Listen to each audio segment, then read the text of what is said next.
غسل کرو، اللہ تعالیٰ نے قرآن میں بیان۔ اب یہ جو پوری عبارت ہم نے پڑھی ہے، اس پوری عبارت کو پڑھ کے ایک مفہوم ہمارے ذہن کے اندر آئے گا۔ جب ہم اس مفہوم سے استدلال کرتے ہیں تو اسے کہیں گے ہم نے عبارت النص سے استدلال کیا، یعنی اللہ کی عبارت سے، اللہ کے کلام سے ہم نے استدلال کیا۔ اور وہ استدلال کیا ہے کہ جب کوئی نماز کا ارادہ کرتا ہے تو ہم کہیں گے کہ بھائی آپ آداب یہ ہیں اس کے، اللہ نے جو ذکر کیے کہ آپ سب سے پہلے اپنے ہاتھوں کو دھوئیں، اپنے چہرے کو دھوئیں، مسح کریں، اس انداز کے اندر اللہ کی بارگاہ میں آپ حاضری دیں۔ ہر بندہ اس مفہوم کو سمجھ جائے گا، عبارت النص سے ایک چیز۔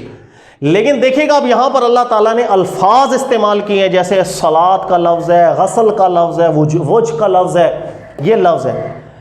اب ہمارے یہاں کا کیا ہوگا، جب کبھی کوئی بھی سوال کسی بھی طریقے سے کسی عالم دین کے پاس آئے اور وہ سوال متعلق ہو اس لفظ سے جن لفظوں کو اللہ تعالیٰ نے قرآن میں ذکر کیا ہے، اس مجتہد کا حق ہے کہ وہ قرآن پاک کے اسی لفظ میں غور و فکر کرے اور اس سوال کا جواب نکال کر کے دے۔ جس طرح علامہ اقبال کے شعر سے ایک مفہوم سمجھا گیا، پھر اس ایک لفظ کے پیچھے ہم پڑھے تو ہم مزید حکمتوں کی طرف جانا شروع کر دیا، مزید ہمیں بحثیں ملنے لگ گئیں کہ شاہین کا انتخاب ہی کیوں کیا۔ تو اس طرح جب ایک لفظ پہ غور و فکر کر کے ہم مزید نتائج نکالنا شروع کر دیں گے، اسے کہتے ہیں اشارۃ النص کا استدلال۔ جب تک قرآن کے اشارے سے، قرآن کے کسی لفظ سے ہمیں جواب مل رہا ہوگا، اسی جواب کو ترجیح دی جاتی ہے، اسی استدلال پہ فوکس رکھا جاتا ہے۔ اب اس کی میں چند مثالیں آپ کو دیتا ہوں۔ دیکھیے اللہ نے فرمایا جب نماز کا ارادہ ہو، آپ نے وضو کرنا ہے، نماز پڑھنی ہے، یہ تو ایک سیدھا سا حکم آگے۔ اب محققین کی بارگاہ میں کیونکہ ہر دور آگے جاتا ہے، کسی کو کوئی سوال، کسی کو کوئی شبہ آیا، اس نے کسی عالم دین سے جا کر کے پوچھا کہ سر جی اس کا کیا جواب ہے، اس کا کیا جواب ہے۔ اب اس نے قرآن پاک میں غور و فکر کر کے اس کا حل نکالنا ہوتا ہے۔ اب دیکھا مثلا مجتہدین کرام کی بارگاہ میں جب مجتہدین غور و فکر کرتے تھے، استدلالات کیا کرتے تھے، ایک شخص آیا، کسی نے سوال کیا کہ حضرت مجھے سوال یہ پوچھنا ہے کہ میں چہرہ دھوتا ہوں تو میرے چہرے کے اندر میرے بال ہیں، داڑھی کے بہت گھنے بال ہیں، تو میں کیا کروں؟ میں وہ بالوں کو دھوؤں اور بالوں کے اندر چہرے کی جلد ہے اوبیسلی، وہ جلد بھی دھوؤں، یا میں صرف اوپر کے بال دھو لوں اور اندر جلد تک پانی میرا نہ جائے تو میرا وضو ہو جائے گا یا نہیں؟ میں بڑا کنفیوز رہتا ہوں وضو کرتے ہوئے، بال میرے بہت گھنے ہیں تو میں وہ پانی پھینکتے ہوئے دل میں وسوسوں کا شکار ہو جاتا ہوں کہ میرے اندر کی جو سکن ہے اس تک تو پانی پتہ نہیں پہنچا ہے نہیں پہنچا، وہ دھلا ہی نہیں دھلا، میرا وضو ہوا یا نہیں ہوا۔ یہ ایک سوال آ گیا۔ جب مجتہدین کی بارگاہ میں سوالات آتے ہیں، یاد رکھیے ایک تو حکم قرآن کی عبارت سے ہم نے سمجھ لیا کہ اللہ نے فرمایا تھا وضو کرنا ہے جب آپ نے نماز پڑھنی ہے، بالکل ٹھیک استدلال عبارت النص سے۔ لیکن اب اسپیسیفکلی کسی نے ہم سے سوال کیا چہرے سے متعلق، اور سوال یہ تھا کہ اگر کسی کی داڑھی گھنی ہے، مونچھیں گھنی ہیں، تو کیا اس پر بھی لازم ہے کہ وہ اندر جلد تک پانی کو پہنچائے یا صرف بالوں تک پانی پہنچ گیا اوپر جو نظر آ رہا ہے بس ٹھیک ہے وضو اس کا ہو جائے گا؟ اس سوال کے جواب کو ڈسکس کرنے کے لیے مجتہد پھر قرآن پاک میں جائے گا، اس لفظ کو پکڑے گا جو اللہ نے لفظ استعمال کیا۔ چونکہ قرآن پاک اللہ تعالیٰ نے فرمایا بلسان عربی مبین، واضح کھلی عربی زبان میں نازل ہوا ہے، اس لفظ کو جو اللہ نے انتخاب کیا اس کے معنی کی طرف جائے گا اور اسی سے نتائج نکالنے کی کوشش کرے گا۔ جب تک قرآن پاک کے لفظ میں کسی سوال کا جواب موجود ہوگا، کسی اور جانب جانے کی ضرورت نہیں ہے۔ قرآنی استدلال میں قرآن کے علاوہ کوئی بات ہی نہیں ہوتی۔ کیا مطلب؟ جب تک قرآن سولوشن دے رہا ہے فوکس کرنا ہے۔ جیسے میں نے مثال دی تھی شاہین لفظ سے، آپ گہرائی میں چلے جائیں، دیکھیں گا علماء نے اس کو کیسے حل کیا کہ اللہ تعالیٰ نے، چونکہ سوال ہوا تھا چہرے سے متعلق، اللہ تعالیٰ نے قرآن پاک میں فرمایا اپنے وجہ کو دھونا ہے۔ اللہ تعالیٰ نے لفظ استعمال کیا، جیسے علامہ اقبال نے شاہین لفظ استعمال کیا، حکمت تھی نا، تو اللہ کا کلام ہر جملہ ہر لفظ حکمت رکھتا ہے۔ اب اللہ نے وجہ کا لفظ استعمال کیا، میں نے اس کو غور کرنا ہے کہ بلسان عربی مبین، یہ وجہ کیسے استعمال ہوتا ہے، اس کا کیا معنی ہے کیا نہیں، کیا مجھے میرے سوال کا جواب اس لفظ سے مل جائے گا یا نہیں؟ تو جس وقت علماء محققین نے غور کیا، امام ابو حنیفہ، شافعی، مالک، حنبل، انہوں نے دیکھا کہ عربی کے اندر وجہ، ہم تو اردو میں ٹرانسلیشن یوں کرتے ہیں نا چہرہ، سمپل، ایسا نہیں ہے۔ عربی کے اندر وجہ صرف چہرے کو نہیں کہتے، بلکہ عربی کے اندر وجہ کہا جاتا ہے کہ آپ کے سامنے چہرہ رکھ کے کوئی شخص آ جائے، اب میں اس کے چہرے کو دیکھوں اور آپ میرے چہرے کو دیکھیں، تو عربی میں کہا جاتا ہے ما یقع علیہ النظر فہو الوجہ، کہ جب آمنا سامنا کرتے ہوئے ہم ایک دوسرے کو دیکھ رہے ہوں گے تو میری نظریں آپ کے چہرے کے جس حصے پر پڑیں گی اسے وجہ کہتے ہیں، اور جس حصے پر میری نظر نہیں پڑی ہوگی، مجھے دکھ نہیں رہا ہوگا، اسے وجہ نہیں کہتے ہیں، اسے عربی میں وجہ کہتے ہیں۔ تو اللہ نے فرمایا کہ آپ نے وجہ کو دھونا ہے۔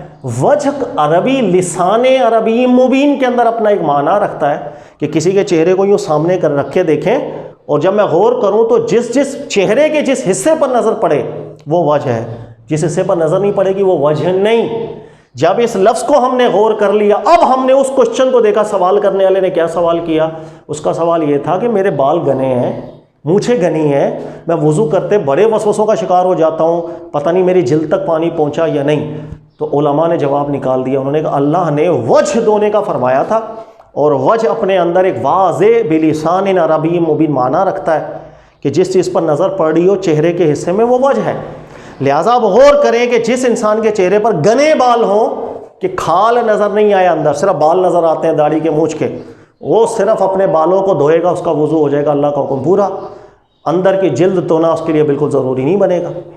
لیکن اگر کوئی شخص ایسا ہو کہ جس کے مونچھیں ہلکی ہوں کہ اندر کی کھال نظر آئے، داڑھی بالکل ہلکی ہو کہ اندر کی کھال بھی دکھتی ہے، نظر پڑ رہی ہے، تو اب وہاں پر بھی پانی بال ہے۔ یعنی کہ اس سوال کا جواب ہم نے کیسے نکالا؟ آسان سی مثال سے میں نے آپ کو سمجھایا، اس کا جواب ہم نے نکالا۔ عبارت النص، ہمارا دھیان یہاں نہیں جاتا، عبارت النص تو ہمیں سمجھ میں اللہ نے فرمایا جب نماز پڑھنے کا ارادہ ہو تو جب وضو کرو پھر نماز پڑھو۔ اشارت النص کا استدلال یہ ہوتا ہے کہ اس لفظ سے متعلق، جو لفظ اللہ نے اس سے متعلق جب ہمارے پاس سوال آئے گا تو ہم نے قرآن پاک کے اسی لفظ کی گہرائی میں جا کے اس کے جواب کو تلاش کرنا ہے۔ اور بہت سے سوالات ایسے 80%، 90% قرآن کے اشارت النص سے حل ہو جاتے ہیں۔ جیسے لفظ شاہین کو استعمال کر کے بہت گہرائی کا مفہوم بیان کر دیا تھا علامہ اقبال صاحب نے، یہ اللہ کا کلام ہے، اس کا ہر لفظ اپنے اندر ایک گہرائی رکھتا ہے۔ جب ہم اس گہرائی میں اترتے ہیں پھر ہمیں جوابات ملنا شروع ہوتے چلے جاتے ہیں۔ پھر صحابہ بھی سمجھ میں آئیں گے، صحابہ کا فہم بھی سمجھ میں آئے گا، حدیث اپنے متن میں کیسے ٹھیک ہوتی ہے بہت اچھی طرح سمجھ میں آئے گی۔ مثلا جب یہ آیت نازل ہوئی تھی کہ اپنے اللہ نے فرمایا تھا اپنے وجہ کو دھونا ہے، تو حضرت عبداللہ ابن عباس سے ایک روایت آئی ہے کہ حضرت عبداللہ ابن عباس وضو کرنے گئے تو آنکھوں کے اندر بھی پانی ڈال رہے تھے۔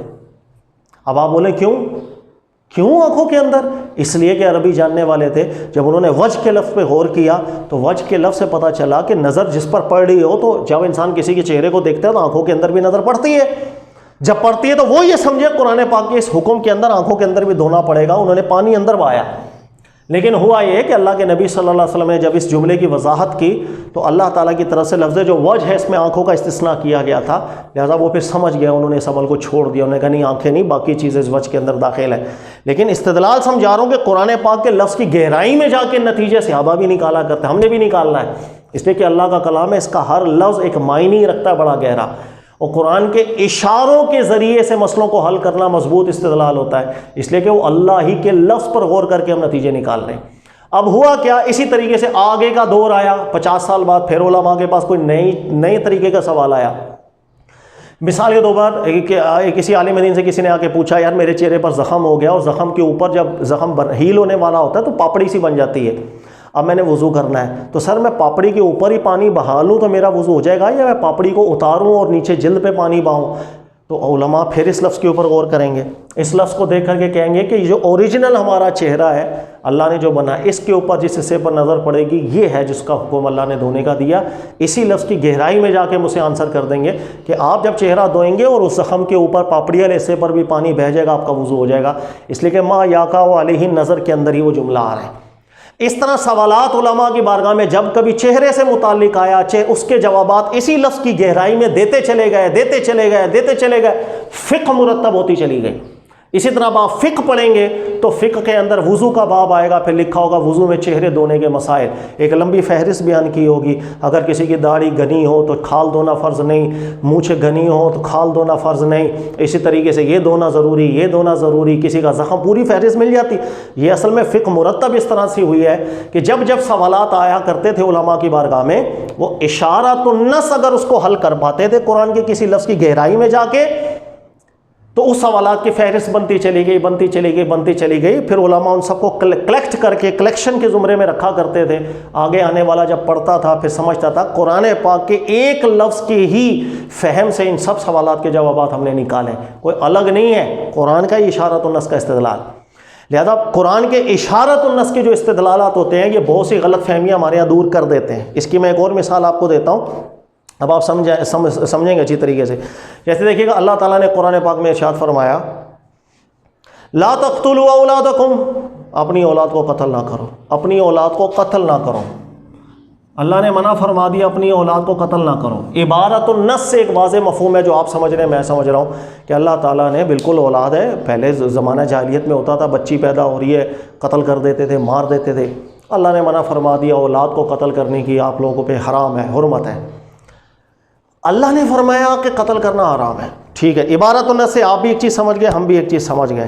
لیکن بات یہی ہے کہ جس لفظ کو اللہ نے قرآن میں ارشاد فرمایا، اس لفظ سے ریلیٹ جب کوئی خاص نوعیت کا سوال ہمارے پاس آئے گا تو پھر ہم نے جو لفظ اللہ نے قرآن میں ذکر کیا اسی کی گہرائی میں جا کے اس کا حل تلاش کرنا ہے. اسے کہتے ہیں استدلال اشارۃ النص سے ہم نے کیا. مثال یہ دیکھیں، علماء کی بارگاہ میں سوال آتا ہے، امام شافعی کے پاس ہے، امام مالک کے پاس ہے، دیگر مجتہدین کے پاس ہے، یا آج ہمارے پاس آئے. وہ یہ ہے کہ خاتون ہے، اس کو حمل ٹھہرا، اب اس نے اگلے ہی دن کوئی ایسی خوراک کھائی کہ اس حمل کو ضائع کروا دیا، تو سر وہ کیا قتل کے زمرے میں آئے گا یا نہیں آئے گا؟ ہم یہ کہہ سکتے ہیں اس نے بھی اپنے بچے کو قتل کیا. یہ ایک سوال علماء کی بارگاہ میں آنا شروع ہو گیا. پھر علماء نے غور کیا کہ اگر کسی خاتون کو 1 دن کا حمل ہو، 2 دن کا ہو، ہفتے کا ہو، 10 دن کا ہو، اگر وہ حمل گروا دیں تو آیا اب بھی ہم یہ کہیں گے کہ اس نے اپنی اولاد کو قتل کیا؟ اچھا کام تو یہ نہیں ہے، سیدھی سی بات ہے، کیونکہ اس نے آگے ایک زندہ انسان بننا ہی تھا. لیکن کیا قاتل کہلائے گا؟ یہ جب سوال علماء کی بارگاہ میں آیا، پھر علماء کرام نے کہا کہ رکو، اللہ نے قرآن میں اولاد کو قتل کرنے سے منع کیا ہے. لا تقتلوا اولادکم، اپنی اولاد کو قتل نہ کرو. اللہ نے جو لفظ ارشاد فرمائے، ہم نے ان لفظوں کے اوپر غور کرنا ہے، ہمیں اس کا جواب مل جائے. اشارۃ بالنص حل نکالنا پڑے گا ہمیں. وہ کیسے؟ اللہ نے 2 چیزیں ذکر کی، ایک لفظ قتل اور آگے اللہ نے لکھا اولادکم، اور اپنی ولد کی جمع ہے اولاد، ولد کی جمع ہے اولاد. قتل ہم نے نہیں کرنا کس کو؟ اولاد کو، ولد کو. قتل عربی کے اندر بلسان عربی مبین، عربی بالکل واضح ایک لغت ہے. اب عربی میں دیکھیں گے تو قتل معنی خاص رکھتا ہے، اور قتل کا مطلب ہوتا ہے کسی ذی روح کو مار دینا کہ روح اس میں سے نکل جائے. لہٰذا جو چیز ذی روح نہیں ہوتی اس پہ قتل کا اطلاق نہیں ہوتا. میں نے ایک گلاس اٹھایا، اس کو توڑ دیا، تو یہ نہیں بولا جائے گا گلاس کو میں نے قتل کر دی، کیونکہ گلاس ذی روح تھا ہی نہیں. تو قتل کا اطلاق عربی میں، دنیا کی بھی اور لینگویجز کے اندر، اردو میں بھی ذی روح چیزوں کے اوپر ہوتا ہے. کسی ذی روح کو مارنا اور کہ روح اس میں سے نکل جائے، اس کو قتل کہا جاتا ہے. لہذا پتہ چلا اللہ نے جس چیز سے منع کیا، جب اس کے معنی میں جا کے غور کیا تو ذی روح ہونا چاہیے. لہذا اگر کوئی چیز ہے جس میں بھی روح نہیں ہے، اس پہ قتل کا اطلاق ہوگا ہی نہیں، وہ اس حکم کے اندر آ ہی نہیں رہا. اسی طرح اللہ تعالیٰ نے اولاد کو مارنے سے منع کیا. اولاد ہے ولد کی جمع. ولد کسے کہتے ہیں؟ ہم کہتے ہیں ولد، بچہ. تو جس چیز کو اللہ نے منع کیا مارنے سے وہ ہے ولد، اور اسے قتل کرنے سے منع کیا. جب ان 2 لفظوں کی گہرائی میں ہم جانا شروع کر دیں گے، ہمیں اس مسئلے کا سلوشن سمجھ میں آ جائے گا. وہ کیا؟ دیکھیے گا، کسی خاتون کو حمل ہوا، وہ حمل ابھی کچھ دنوں کا ہے کہ اندر ابھی نطفے کی صورتحال ہے، لوتھڑے ٹائپ کی صورتحال ہے. اس لوتھڑے کو کوئی بھی دنیا کے اندر کہہ سکتا ہے یہ ولد ہے، یہ بچہ ہے، ولد ہے، باقاعدہ سے بچہ ہے، اس کا اطلاق ہی نہیں ہوتا ہے. یہ کہا جائے گا یہ نطفہ ہے، یہ گوشت کا لوتھڑا ہے، لیکن اس پر ولد کا چونکہ اطلاق نہیں ہوتا. نمبر 2، چلے پہلے اسی صورت میں دیکھیں، چونکہ ولد کا اطلاق ہی نہیں ہو رہا، اللہ تعالیٰ نے جس کو قتل کرنے کا حکم دیا وہ ہے اولاد. تو لہذا جب تک حمل کے اندر ایسی صورتحال ہو کہ اب اس حمل کو ہم ولد کے اطلاق میں داخل نہ کر سکیں، قرآن کا اشارۃ النص ہمیں واضح کہہ رہا ہے کہ پھر ہم اس آیت کے حکم کے اندر داخل نہیں ہوں گے. اسے کہتے ہیں استدلال اشارۃ النص کا. اسی طرح بعض علماء نے قتل کے لفظ کے اشارے سے بھی اس مسئلے کا حل نکالا ہے کہ قتل کہتے ہیں ذی روح کو مارنا. اور بچہ ماں کے پیٹ میں تقریباً 120 دن تک اس میں روح نہیں پھونکی جاتی. جب 120 دن کا ہوتا ہے پھر اس میں روح پھونک دی جاتی ہے، جو ہمارے پاس شواہدات ملے ہیں. لہٰذا ان علماء نے اس لفظ کے اشارے سے بھی سمجھنے کی کوشش کی کہ اللہ نے قتل سے منع کیا ہے، اور 120 دنوں سے پہلے چونکہ اس میں ابھی روح ہوتی ہی نہیں ہے، قتل کا اطلاق اس میں ہونا ہی نہیں چاہیے. لہذا کسی وجہ سے، کسی مجبوری سے اگر کوئی خاتون جو شروع کے ایام ہوتے ہیں اس میں حمل کو گرانا چاہتی ہے، ساقط کرنا چاہتی ہے، وہ قتل کے زمرے کے اندر نہیں جائے گا. تو یہ جو آنسر کیا علماء کرام نے، اس کو کہتے ہیں اصول استدلال کیا اشارۃ النص سے. ایک عبارت النص تھا جو ہم آیت پڑھ کے سمجھ گئے، لا تقتلوا اولاد، اولاد کو قتل کرنا حرام ہے اللہ کی طرف سے.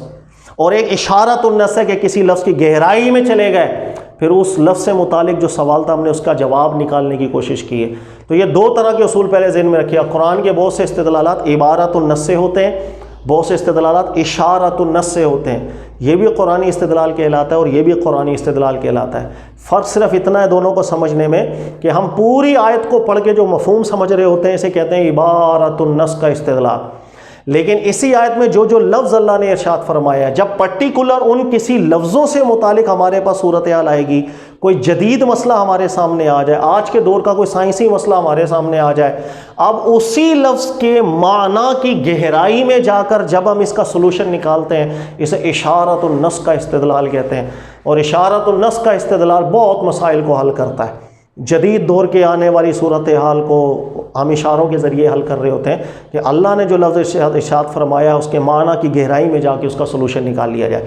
تو یہ پہلا اصول اپنے ذہن میں رکھیے گا۔ میں نے اس کی کچھ مثالیں آپ کو دی ہیں، ایک مثال میں اور دے دیتا ہوں تاکہ مضبوط ہو مزید۔ یہ اللہ نے فرمایا فَتَيَمَّمُوا صَعِيدًا طَيِّبًا، تمہیں پانی نہ ملے تو تم سعید سے تیمم کر لو۔ اچھا، سعید کا عام طور پہ ہمارے یہاں ترجمہ کر دیا جاتا ہے مٹی نہیں ہے، کیونکہ اللہ نے ہی سعید لفظ قرآن پاک میں ارض کے لیے استعمال کیا، زمین، ارض کے لیے، یعنی زمین سے تیمم کر لو۔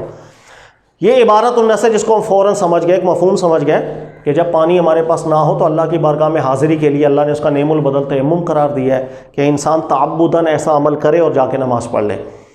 لیکن اب ہوا کیا کہ بعد میں علماء کے دور میں جیسے جیسے دور آگے گزرا، سوالات آنا شروع ہوئے، اور سوالات جب کوئی بھی ایسا آئے گا کہ قرآن پاک کیا لفظ اس پر موجود ہو تو اس کی گہرائی میں جا کے اس کا آنسر دے دیا جائے گا۔ مثال کے طور پر امام ابو حنیفہ رحمۃ اللہ تعالی، بڑے عالم، بڑے مجتہد گزرے، ان کے پاس ایک سوال آیا، اور سوال یہ تھا، کسی نے آ کے پوچھا، میں ایک ایسی جگہ پہ تھا، پتھریلی زمین تھی، مجھے وہاں تیمم کرنے کی ضرورت پڑی تو پتھر کے اوپر میں نے ہاتھ لگایا، تیمم کیا، لیکن اس پتھر سے کوئی دھول میرے ہاتھ میں نہیں لگ رہی تھی مٹی کی، صرف پتھر کو ہاتھ لگ رہے تھے، دھول نہیں تھی، میرا تیمم ہوا یا میرا تیمم نہ ہوا؟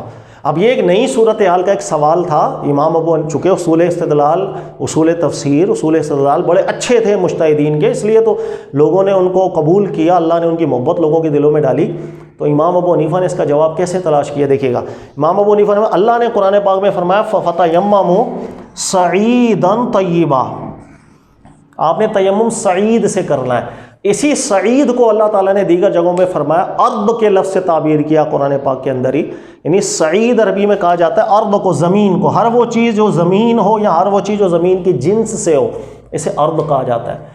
قرآن کی گہرائی میں آپ جائیں، اگر تو قرآن ہمیں یہ کہہ رہا ہوتا کہ آپ نے تیمم کرنا ہے دھول سے، اگر آپ نے تیمم کرنا ہے مٹی سے، تو پھر نتائج ہم الگ نکال لے ہوتے ہیں، لیکن اللہ قرآن میں سعید سے تیمم کرنے کا حکم دے اور سعید کا معنی بھی قرآن متعین طور پہ ارض کرے، زمین، تو زمین تو پتھریلی بھی ہوتی ہے، مٹی والی بھی ہوتی ہے، ہر طرح کی ہوتی ہے، لہٰذا اگر کوئی پتھریلی زمین پہ تیمم کرتا ہے اور گرد اس کے ہاتھ میں نہ بھی آئے، قرآن کا یہ لفظ تقاضا کر رہا ہے اس کا تیمم بالکل ہو جانا چاہیے۔ یہی امام ابو حنیفہ کا استدلال ہوا تھا بذریعہ اشارۃ بالنص۔ تو یہ پہلا اصول ہمیشہ ذہن میں رکھیں، پہلا اصول قرآن فہمی کا یہی ہوتا ہے کہ ہم نے جب قرآن پاک کو سمجھنا ہے، اسے احکامات نکالنے، مستدل کرنے ہیں، وہ عبارت النص کے ذریعے بھی ہوتا ہے، وہ اشارت النص کے ذریعے بھی ہوتا ہے۔ اور اشارت کی میں نے چند مثالیں دے کر آپ کو کانسیپٹ سمجھایا۔ کسی لفظ، جس لفظ کو اللہ نے ذکر کیا اس سے متعلق جو سوالات آتے ہیں، اگر عبارت اس مفہوم کو نہیں سمجھا رہا ہوگا تو ہم اس لفظ کی گہرائی میں جا کر اس کا نتیجہ تلاش کرنے کی کوشش کریں گے، اس لیے کہ ہر وہ مسئلہ جس کا حل قرآن دے، یہ استدلال سب سے زیادہ مضبوط ہوتا ہے، بذریعہ عبارت النص دے یا بذریعہ اشارت النص دے۔